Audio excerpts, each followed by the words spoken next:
चलो शुरू करें। मैं आशीष राजपुरोहित। वर्तमान में मैं राजकीय उच्च माध्यमिक विद्यालय फतेहगढ़ में लैब असिस्टेंट की पोस्ट पर कार्यरत हूँ। हम एक रसायन विज्ञान से संबंधित टॉपिक पढ़ रहे हैं जिसके 6 भाग हो चुके हैं। आज हम इसका भाग नंबर 7वां डिस्कस करेंगे। वैसे जो लास्ट 6वां भाग था उसमें मैंने लास्ट में आपको कुछ क्वेश्चंस दिए थे। अब मैं वो क्वेश्चंस आपको सोल्व करवा रहा हूं। मैं आशा कर रहा हूं जिन्होंने लास्ट वाला भाग सही ढंग से समझा है तो उन्होंने ये क्वेश्चन कर लिए होंगे। फिर भी हम वापस देखते हैं, यदि किसी के कुछ क्वेश्चन गलत हुए हो तो आप यहां से राइट कर सकते हो। चलो शुरू करें क्वेश्चंस। मुझे परफेक्ट एग्जाम्पल तो याद है नहीं, पर तो मुझे लगता है एक मैंने आपको सोडियम कार्बोनेट का कुछ दिया था। सोडियम कार्बोनेट का एग्जाम्पल दिया था। देखो, आपको सोडियम का वैसे सिंपली बात है, मैंने पहले ही बोला, सबसे पहले आपको प्रतीक ध्यान होना चाहिए, फिर उनकी संयोजकता और फिर आप संयोजकता को क्रॉस गुणा करोगे। आपको सोडियम का प्रतीक पता है, Na होता है, हाँ या ना, यही तो होता है। लेकिन कार्बोनेट का प्रतीक आप कहां से तय करोगे? कार्बोनेट अपने आप में बहुपरमाणु के, इसका तय करोगे आप सारणी या टेबल में जाके। और आपको पता है कार्बोनेट का होता है CO3। यस या नो, यही तो होता है। अब आप संयोजकता लिखो। सोडियम की संयोजकता 1 होती है, कार्बोनेट की 2 होती है। ये आपने कहां से लिखी? टेबल से या सारणी से। अब आप इसको क्रॉस मल्टीप्लाई कर दो, इसको इससे गुणा करेंगे, इसको इससे करेंगे, तो ये हो जाएगा Na2CO3। क्योंकि किसी भी संख्या को 1 से गुणा करते हैं तो वही संख्या रहती है। सोडियम कार्बोनेट का बन जाएगा ये। आया समझ में? एक और एग्जांपल मैंने दिया था शायद, जिंक सल्फेट करके। जिंक सल्फेट करके मैं लिख रहा हूं जिंक, फिर लिख रहा हूं मैं सल्फेट। आगे पीछे उदाहरण हो सकते हैं, मुझे परफेक्ट याद है नहीं। तो जिंक का सूत्र आपको पता है Zn। जिसको 30 तक तत्व याद है तो 30वें नंबर पे यही तत्व आता है जिंक। जिसको 20 तक याद है कोई चिंता की बात नहीं। सल्फेट, आप टेबल में जाओगे, सारणी में देखोगे तो SO4 लिखा हुआ है, वो सल्फेट। सल्फाइट, सल्फाइड, वो सल्फेट, ध्यान रखना है ड वाला आपको। जिंक, टेबल में देखोगे जिंक की संयोजकता है 2, सल्फेट की 2। आया ना, वही देखा।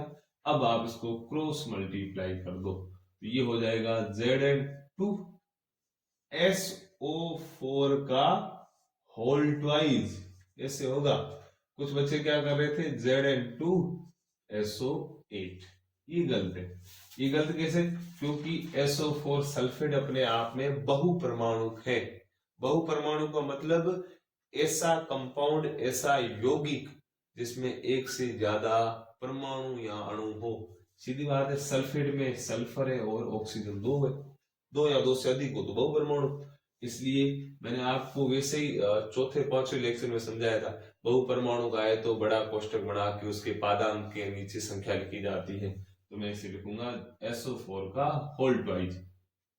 अब देखो, जिंक 2 है, सल्फेट भी 2 है।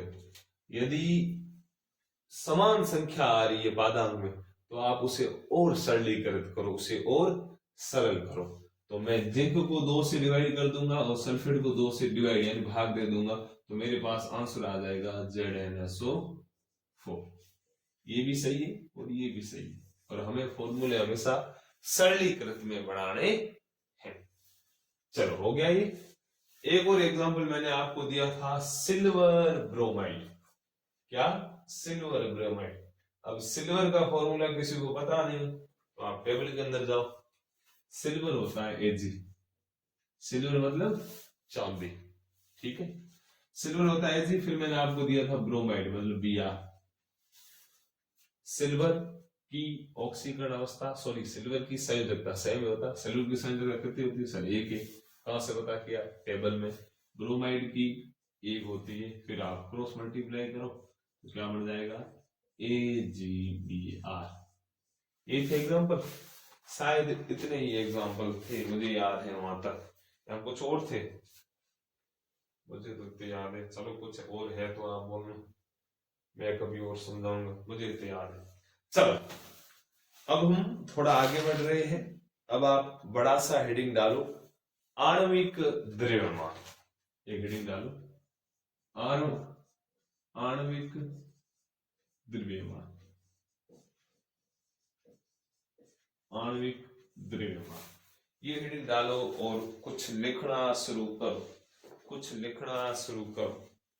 लिखो इसमें, किसी पदार्थ का आणविक द्रव्यमान, किसी पदार्थ का आणविक द्रव्यमान उसके सभी, किसी पदार्थ का आणविक द्रव्यमान उसके सभी, उसके सभी संगठक परमाणुओं के, संगठक परमाणुओं के, संगठक परमाणुओं के द्रव्यमानों का, द्रव्यमानों का योग होता है, योग होता है। मैं वापस रिपीट कर रहा हूं, किसी पदार्थ का आणविक द्रव्यमान उसके सभी संगठक परमाणुओं के द्रव्यमानों का योग होता है, योग होता है। चलो लिख लिया, मैं समझा दूंगा, फिर आप नई लाइन से शुरू करो, नई लाइन से शुरू करो। लिखो, आणविक द्रव्यमान, आणविक द्रव्यमान या, कैसे लिखो, आणविक द्रव्यमान या परमाणु द्रव्यमान, परमाणु द्रव्यमान या अणुभार, अणुभार। दिख रहा है अभी आपको, मैंने लिखा है आणविक द्रव्यमान या परमाणु द्रव्यमान या अणुभार, या अणुभार एक ही है, एक ही है, एक ही है। क्या है? एक ही है।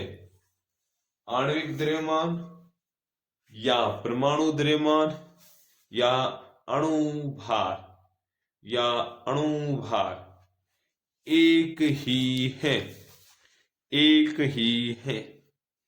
चलो लिख लिया यहां तक आपने। अब आप नई लाइन से लिखना शुरू करो, नई लाइन से लिखना शुरू करो। इसका मात्रक, इसका मात्रक EMU, EMU कोष्टक में लिखो, एटॉमिक मास यूनिट। इसका मात्रक EMU, EMU atomic mass unit. Hindi में लिख लो, एटॉमिक मास यूनिट को बोलते हैं परमाणु द्रव्यमान इकाई। हिंदी में क्या बोलते हैं एटॉमिक मास यूनिट को? परमाणु द्रव्यमान इकाई, परमाणु द्रव्यमान इकाई होता है, होता है। मैंने बोला कि इसका मात्रक EMU यानी एटॉमिक मास यूनिट होता है, हिंदी में इसे बोलते हैं परमाणु द्रव्यमान इकाई। आगे लिखो, तथा इसे, तथा इसे, तथा इसे, तथा इसे, तथा इसे, तथा इसे U द्वारा व्यक्त करते हैं, U या म्यू द्वारा व्यक्त करते हैं, U द्वारा व्यक्त करते हैं। चलो लिख लिया यहां तक आपने। अब मैं ये चीजें जो मैंने लिखवाई, अब मैं आपको समझा रहा हूं, अब मैं आपको ये चीजें समझा रहा हूं। चलो अपन समझते हैं अब। चलो अब हम इसे समझते हैं। देखो मैंने आपको हेडिंग डलवाया आणविक द्रव्यमान या इसे हम बोलते हैं परमाणु द्रव्यमान या बोलते हैं अणुभार। अब हम किसका सीख रहे हैं? कोई ऐसा कंपाउंड या यौगिक है, मैं बोल रहा हूं H2O या आपके पास HNO3, ऐसे कुछ कंपाउंड या यौगिक है, इनका आणविक द्रव्यमान ज्ञात करो तो भी एक है, या मैं बोलता हूं परमाणु द्रव्यमान ज्ञात करो, या मैं बोलता हूं अणुभार ज्ञात करो, तीनों एक ही है। यदि मैं कोई वैल्यू ज्ञात करता हूं, वो कुछ संख्या आती है, मैं कहता हूं जल के लिए 18 आती है संख्या, तो उसका मात्रक क्या होगा? AMU या 18 म्यू। ठीक है, ये ध्यान रखना। अपन ज्ञात कैसे करेंगे ये मैं सिखा दूंगा अब आपको। अब हम सीखते हैं कि परमाणु द्रव्यमान या अणुभार कैसे ज्ञात करते हैं, और आपको मात्रक ध्यान रखना है, AMU एटॉमिक मास यूनिट। चलो अब आप उसके नीचे लिखो एग्जाम्पल, उदाहरण लिखो, एक समझते हैं। उदाहरण लिखो, जल का, उदाहरण लिखो, जल का आणविक द्रव्यमान, जल का आणविक द्रव्यमान ज्ञात कीजिए, ज्ञात कीजिए। जल का आणविक द्रव्यमान ज्ञात कीजिए। अब देखो, अपन स्टेप बाय स्टेप पहले इस क्वेश्चन को समझ लेते हैं, फिर हम हर किसी का आंसर शॉर्ट्स में निकालेंगे या छोटे छोटे टुकड़ों में। चलो, मैंने आपको क्वेश्चन दिया है जल का आणविक द्रव्यमान ज्ञात कीजिए। सबसे पहले आपको जल या पानी का सूत्र आना चाहिए, जो होता है H2O। क्या होता है? H2O, और अधिकांश बच्चों को ये पता होगा। अब आप बता सकते हो कि जल किन किन परमाणुओं से मिलकर बना है, तब आप बोलोगे सर इसके अंदर 2 हाइड्रोजन है और 1 ऑक्सीजन है। यस या नो? चलो बढ़िया। अब हम सबसे पहले हाइड्रोजन का परमाणु द्रव्यमान ज्ञात करेंगे, फिर ऑक्सीजन का करेंगे, फिर इस पूरे कंपाउंड। यदि मेरे पास हाइड्रोजन का परमाणु द्रव्यमान है, मेरे पास ऑक्सीजन का परमाणु द्रव्यमान है, यदि मैं इन दोनों का योग करता हूं, इन दोनों को जोड़ देता हूं, तो मेरे पास पूरे जल का परमाणु द्रव्यमान या आणविक द्रव्यमान आ जाएगा। चलो, अब हम सबसे पहले करते हैं कि हाइड्रोजन का परमाणु द्रव्यमान, क्या? परमाणु द्रव्यमान। और फिर मैं लिखता हूं ऑक्सीजन का परमाणु द्रव्यमान, ऑक्सीजन का परमाणु द्रव्यमान। दिख रहा है सबको लिखा हुआ?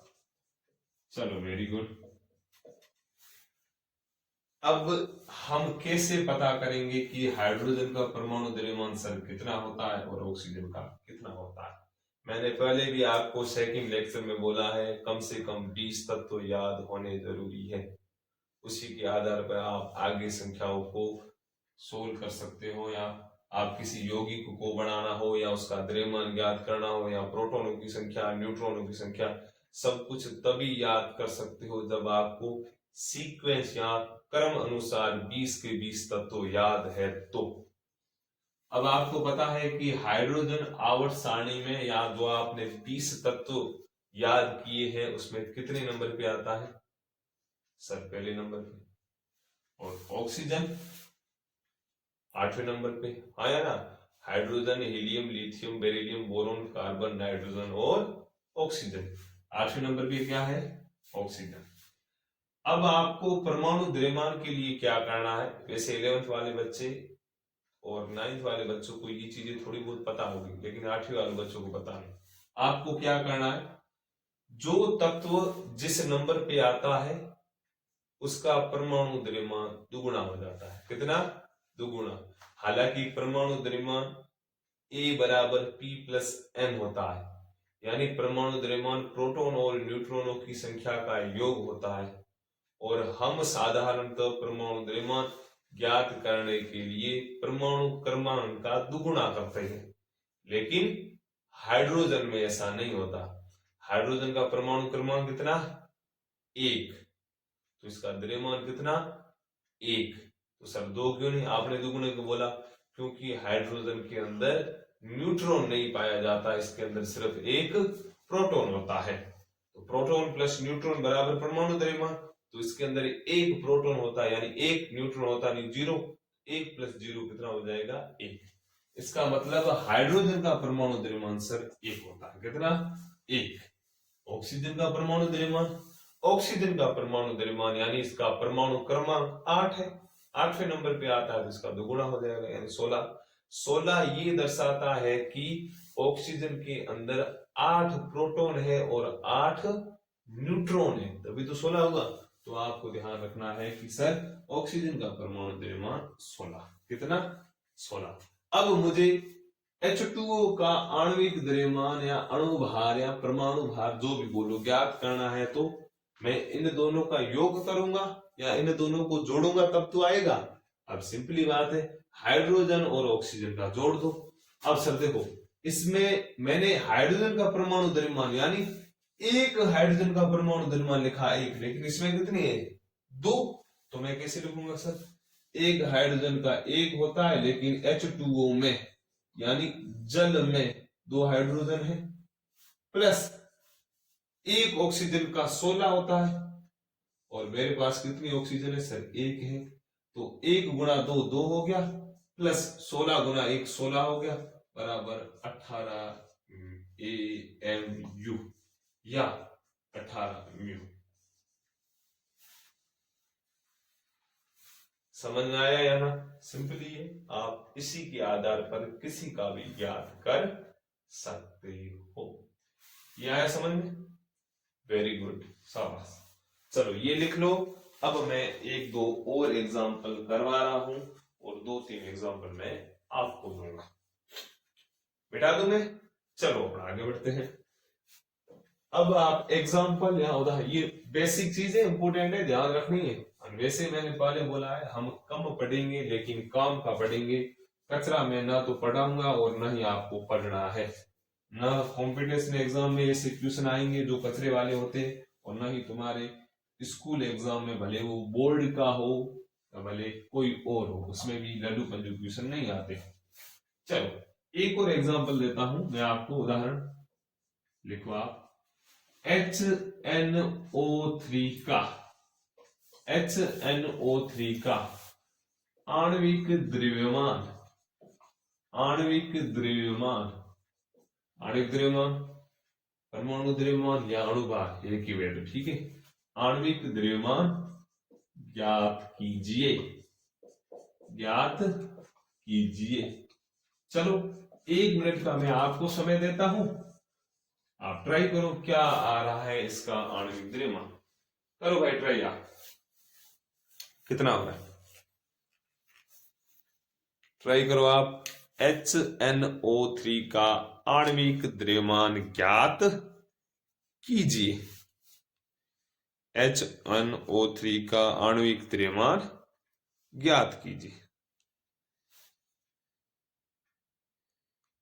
कोशिश करो, वेरी गुड।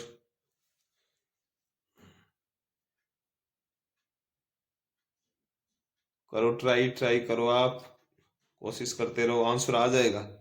जो मैंने तरीका समझाया है उसी तरीके से करना है तो आंसर आसानी से आ जाएगा। वेरी गुड, अधिकांश बच्चे सही कर रहे हैं। जो मैं रास्ता बता रहा हूं उसी रास्ते पे चलना है तो आंसर आ जाएगा। चलो हो गया, वेरी गुड, अधिकांश बच्चों ने इसका आंसर सही निकाला है। देखो मत कुछ ऐसे सिर्फ देख रहे हैं सर करेंगे और हम कॉपी कर देंगे, ऐसा नहीं। खुद ट्राई करो, खुद आप कोशिश करो तो आंसर आ जाएगा। चलो मैं समझो, चलो अपना शुरू करते हैं। HNO3 का आणविक द्रव्यमान, किसका, अभिद्रव समझो। HNO3 का आणविक द्रव्यमान यानी इसमें हाइड्रोजन है, इसमें नाइट्रोजन है और इसमें ऑक्सीजन है। यस या नो? मैं थोड़ा ऊपर लिख लेता हूं। इसमें हाइड्रोजन है, इसमें नाइट्रोजन है, इसमें ऑक्सीजन है, पक्का। अब देखो, सबसे पहले हाइड्रोजन का परमाणु द्रव्यमान, फिर नाइट्रोजन का परमाणु द्रव्यमान, फिर ऑक्सीजन का परमाणु द्रव्यमान। ये हमें पता हो जाए तो हम ये इक्वेशन सोल्व कर सकते हैं। यस या ना? हाँ सर। हाइड्रोजन आवर्त सारणी में 1 नंबर, परमाणु क्रमांक 1, तो द्रव्यमान 1। नाइट्रोजन का परमाणु द्रव्यमान कितना होगा, कौन बताएगा? वेरी गुड, अधिकांश बच्चे सही बता रहे। सर आवर्त सारणी में 7वें नंबर आता है और आपने सिखाया 7 का दुगुना करना यानी 14। ऑक्सीजन 8वें नंबर आता है, 8 का दुगुना यानी 16। ये तो अभी समझाया मैंने। यस या नो? तब तो याद, आपको याद है तो आप याद कर सकते हो। ये लिख लिया। अब हम आते हैं HNO3 के ऊपर। किसके ऊपर? HNO3। ये जो हमने लिखा है वो एक हाइड्रोजन के लिए, एक नाइट्रोजन के लिए, एक ऑक्सीजन के लिए, लेकिन हम ज्ञात करें HNO3। HNO3 में एक हाइड्रोजन है, एक नाइट्रोजन है और ऑक्सीजन कितनी है? 3। Very good. चलो सर, HNO3 में एक हाइड्रोजन है और एक हाइड्रोजन का परमाणु द्रव्यमान 1 प्लस। सर नाइट्रोजन का परमाणु द्रव्यमान 14 होता है, लेकिन हमारे पास नाइट्रोजन कितनी है? 1 प्लस। सर ऑक्सीजन का परमाणु द्रव्यमान 16 होता है, लेकिन हमारे पास ऑक्सीजन कितनी है? 3। अरे समझ में आया? मैंने HNO3 का ये कैसे लिखा? सर हाइड्रोजन है पहले नंबर, फिर है नाइट्रोजन, फिर ऑक्सीजन। ऑक्सीजन कितनी है? 3। मैं कहूंगा या आप कहोगे सर हाइड्रोजन का परमाणु द्रव्यमान 1 होता है। कितना होता है? 1। लेकिन हाइड्रोजन है कितनी? 1। चलो ये लिख लिया, 1 गुणा 1 प्लस। नाइट्रोजन का परमाणु द्रव्यमान 14 होता है। कितना? 14। लेकिन हाइड्रोजन है कितनी? 1। मैंने 14 गुणा 1 कर लिया प्लस।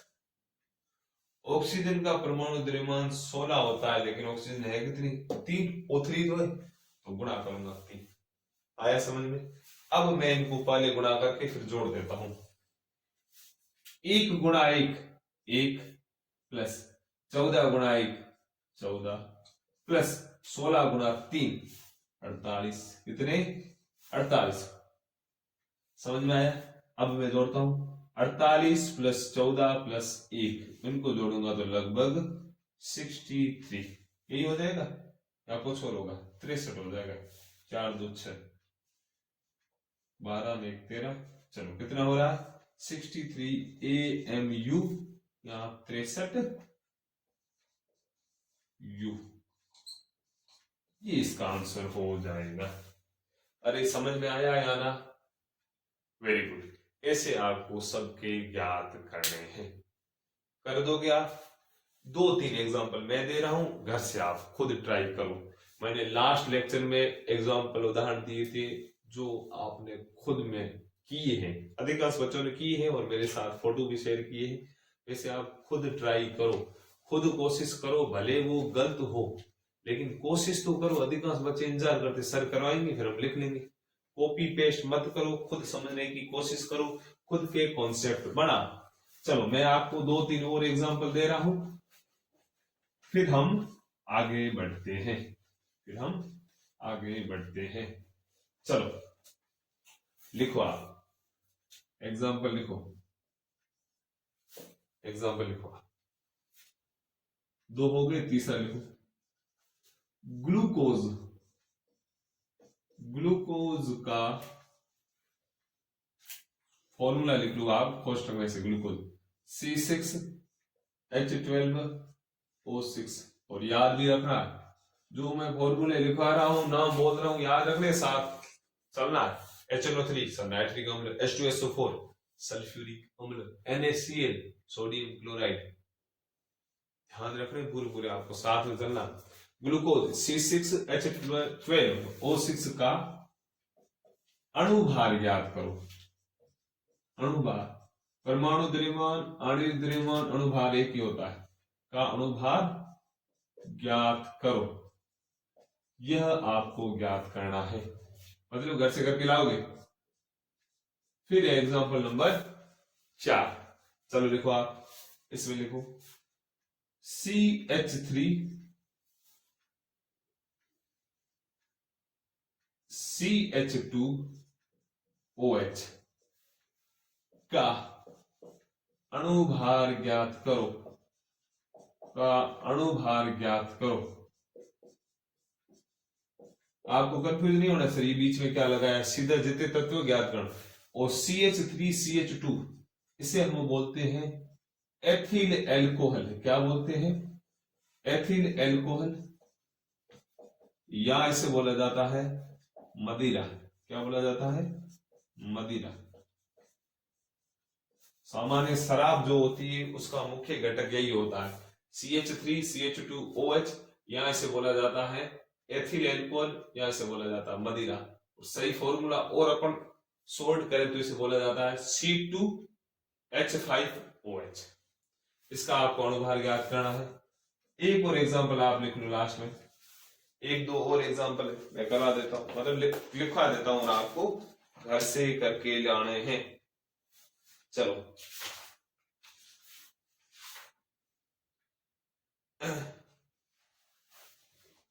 देखो आप,